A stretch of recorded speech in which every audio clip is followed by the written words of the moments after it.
All right, welcome to another episode of the Goalkeeper Secrets video series. Thanks for tuning in once again. I hope you're enjoying the content. Today, I'm actually on the way to a coaching session right now. And today I wanted to touch on what goalkeepers should be doing outside of their normal team practice and training, and even outside of goalkeeper training. You know, if you're working with a goalkeeper coach one-on-one or in a group setting or doing camps, stuff like that, what else can you be doing as a goalkeeper and as an athlete to make sure that you stay fit, stay conditioned, keep your technique, and you lose it as a goalkeeper. You lose it so quick. If you stop training for 2 weeks, it's almost like you have to start over, and we don't want that, especially if you're in between seasons or you're in between tournaments. You want to keep your skills on par, and you want to keep a certain level of fitness. It's so important. And I'll touch on skills and talent in future episodes. That's another topic. But what I really want to get at is, what are your options? What can you be doing outside of just training with your team and working with your goalkeeper coach? But to start, let's talk about what you can do outside of regular team trainings. If you're playing for a youth team, whether it's recreational, club, academy, typically you'll have trainings twice a week, maybe sometimes more. And if you're fortunate enough, at a club or academy, you'll have a goalkeeper coach that you'll work with maybe once a week, during your team training.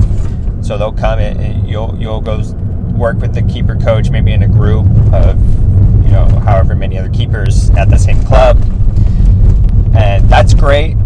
That definitely helps, because not always your team trainings are going to cater to helping you with your skills as a goalkeeper. A lot of times you're either waiting around during a drill that's not really for you, or you're doing a shooting drill that's also not really for you.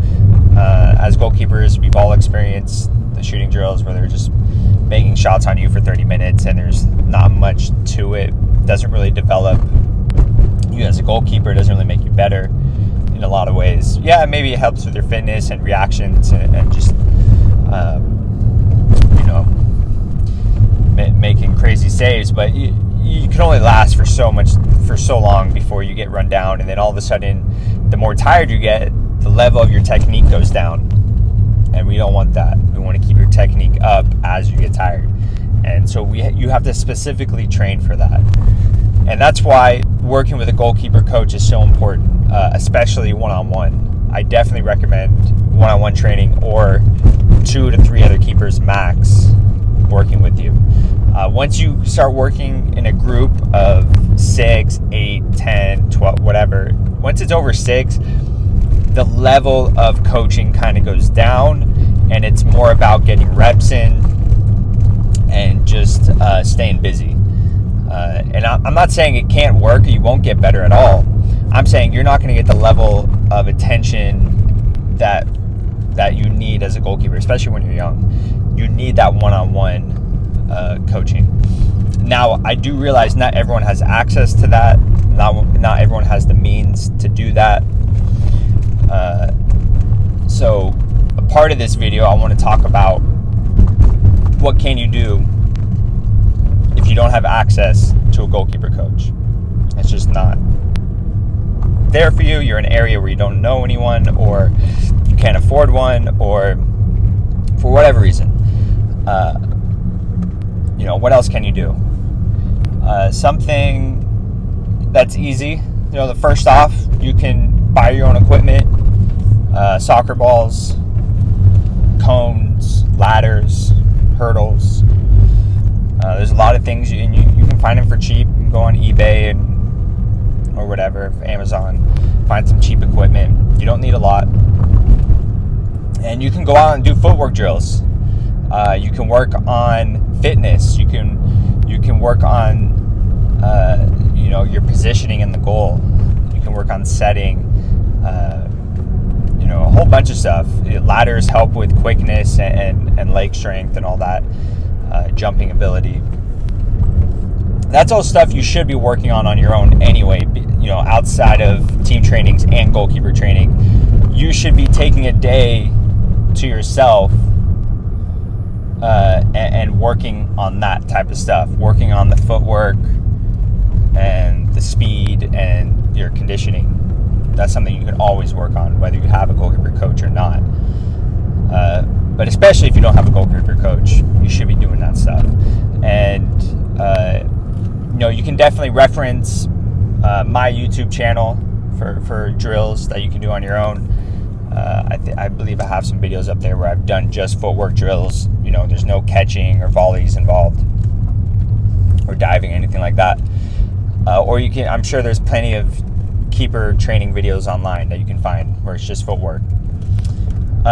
So outside of that, another thing you can do is absolutely work on your distribution with the ball at your feet and with your hands. That's not something you necessarily need a coach. Yes, you do need a coach to kind of give you the proper technique, just to explain how you should be striking the ball, during goal kicks, when you're doing punts, side volleys, back passes, first time clearances. So yes, learn how to properly do all of those things with your club coach or academy coach, whatever, or even your goalkeeper coach. But if you don't have access to a coach to work on with you one-on-one, you can still go out on your own and do this.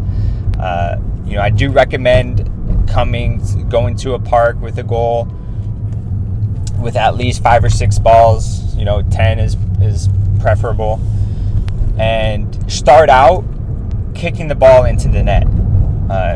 Obviously you don't want to be chasing balls down. You'll get tired real quick and you won't be able to be out there for long. You don't want to train kicking the ball for too long. Your leg's going to get super tired and your technique's going to die down real quick, and then you're all of a sudden you're working on the wrong technique. So you don't have to kill yourself here. I wouldn't go longer than an hour working on just distribution with your feet and legs.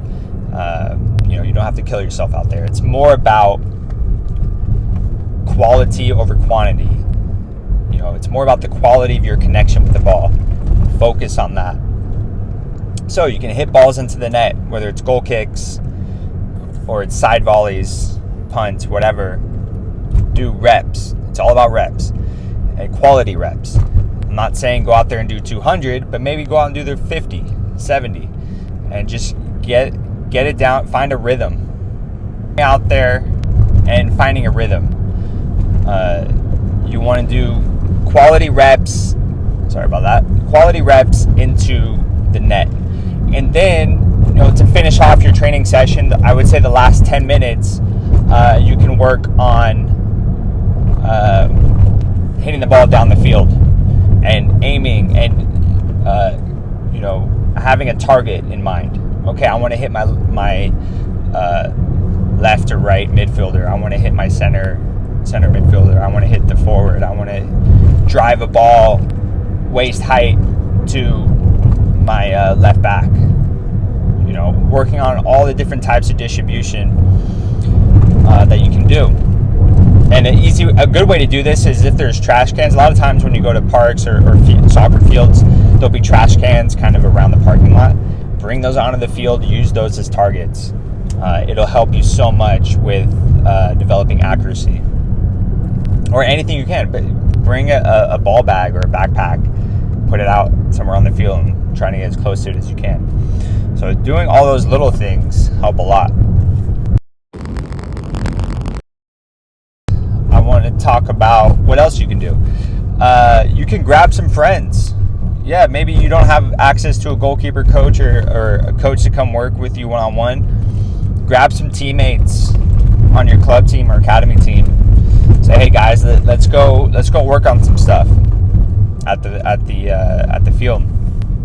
This could be an off day. Maybe you guys don't have a game that weekend, go on a Saturday morning. But the issue with this is you have to be careful, especially with the types of players you're bringing out to work with you. You want people who are out there who are going to be doing deliberate practice. And what I mean by deliberate is you know exactly what you're working on, and you have a specific reason for doing it, and you have a method of doing it. You're not just going out there and they're going to kick soccer balls at you while you stand in the goal. That doesn't help you. That doesn't really serve you a purpose for getting better. So make sure you have a plan. Make sure you have a training plan that you want to work on with them. And it doesn't have to be so serious. You can present it to them like, hey guys, you guys do your own thing. You guys warm up. I'm going to do my warm up. And then I want to do these specific drills. And it'll work on with them. And then it also works on with you. And try to make it as game realistic as possible. That's another important thing. You don't want the forwards taking 4 or 5 touches, taking their time and picking out the top corner on you. That doesn't help you either. So make sure there's deliberate training involved. Make sure the players that you're working with understand that. But yeah, that's another great way to get some good training in. Bring some good players out with you. And you can work on a lot of different things with them. You can work on back passes. You can work on first-time clearances. You can work on shooting. You can work on high balls, crosses, corners, free kicks.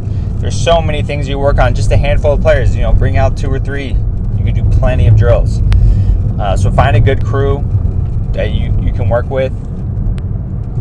And the main thing is come with a plan. Don't just show up and say, okay, I guess we're gonna kick balls at each other today. And you guys are just gonna smash the ball from 16 yards out over and over. That doesn't help. The next thing you can do. This is something that I did. May not be something that would interest you or you think would be viable, but for me it worked and it helped a lot. I played other sports. I played a lot of basketball when I was in middle school, high school, while I was playing club.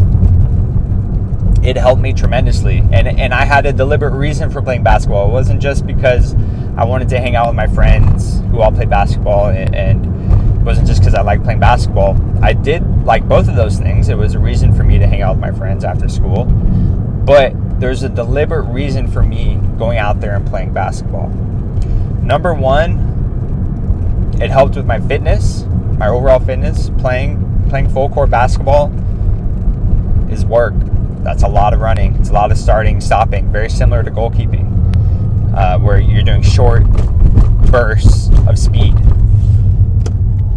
Number two, it helped with my footwork.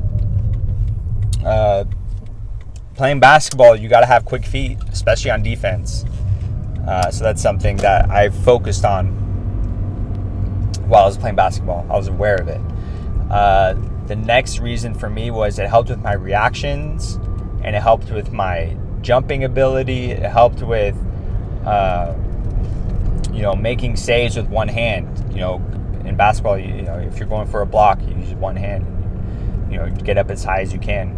So there's a few similarities between being a goalkeeper and playing basketball that I really liked, and I enjoyed it, and I think it helped me be a better goalkeeper. Absolutely. So some other sports you could do. You could do volleyball. That would absolutely help. Help with your athleticism, with jumping, help with your reach, your reaction time, all that sort of stuff. And maybe some other sports. I guess football. Wide receiver, something like that. That could help.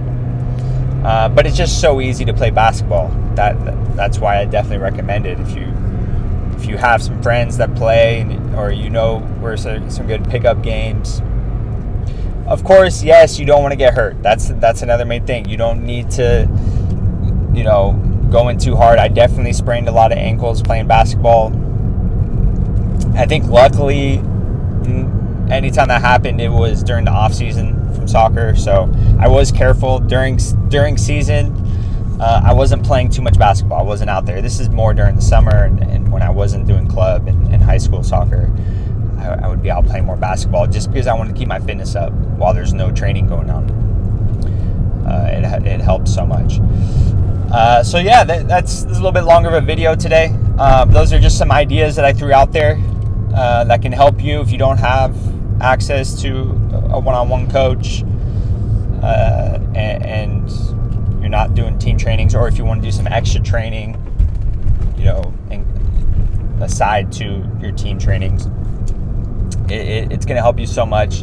It's going to push you over the edge. It's going to separate you from other goalkeepers, 100%. It's all about the work you put in, those extra hours, those extra training sessions. It all adds up, and it'll do wonders for you. So yeah, thank you guys for tuning in and checking out my YouTube series. You can also find me on Instagram, MJR Keeper Academy. And please leave some comments down below if you have any other ideas, cool ideas for training outside of team training, getting better as a goalkeeper. Please subscribe so you don't miss any videos. I'll be posting periodically. And yeah, we'll see you guys next time. And as always, patience plus persistence plus gratitude equals abundance. Peace.